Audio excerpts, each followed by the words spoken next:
Қазақстан Республикасы Конституциясының 36 бабына сәйкес Қазақстан Республикасын қорғау, оның әрбір азаматының қасиетті парызы және міндеті болып табылады.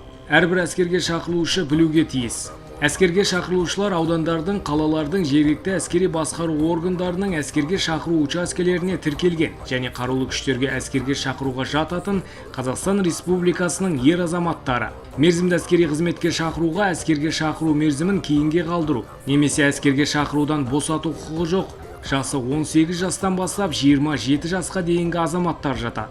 Азаматтарды әскерге шақыру әскери қызмет және әскери қызметшілердің мәртебесі туралы Қазақстан Республикасының 31 бабына сәйкес жүргізіледі. Азаматтарды мерзімді әскери қызметке шақыру Қазақстан Республикасы президенті жарлығының және Қазақстан Республикасы үкіметі қаулысының негізінде жылына 2 рет өткізіледі. Азаматтарға әскерге шақыруды кейінге қалдыру құқығы әскери қызмет және әскери қызметшілердің мәртебесі туралы Қазақстан Республикасы заңының 35 бабына сәйкес мынадай негіздер бойынша беріледі. Отбасы жағдайлары бойынша, білім алуды жалғастыру үшін, денсаулық жағдайы бойынша, басқа да себептер бойынша, оқытушыларға, ауылды жерлердің дәрігерлеріне, Қазақстан Республикасы өңірлері мен парламенттерінің депутаттарына, су және әуе кемелері экипаждарының мүшелеріне, Қазақстан Республикасы әкімшілік құқық бұзушылықтар туралы кодексі 647 бап, азаматтардың әскери есепке алу жөніндегі міндеттерін орындамауы 5 айлық есептік көрсеткіш мөлшерінде айыппұл салуға әкеп соғады. 648 бап, медициналық куәландырудан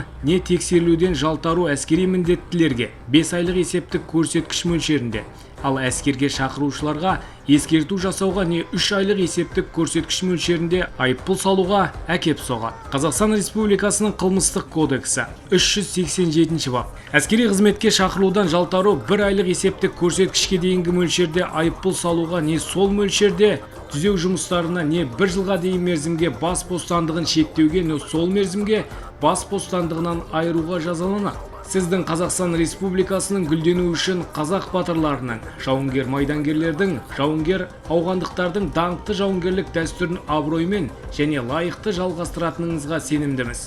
Сіз бүгіннен бастап өз отаныңыздың тағдыры үшін, оны кез келген қатерлер мен қауіптерден қорғау үшін жауаптысыз. Еліңді сүй, отаныңды қорға, жас өрен.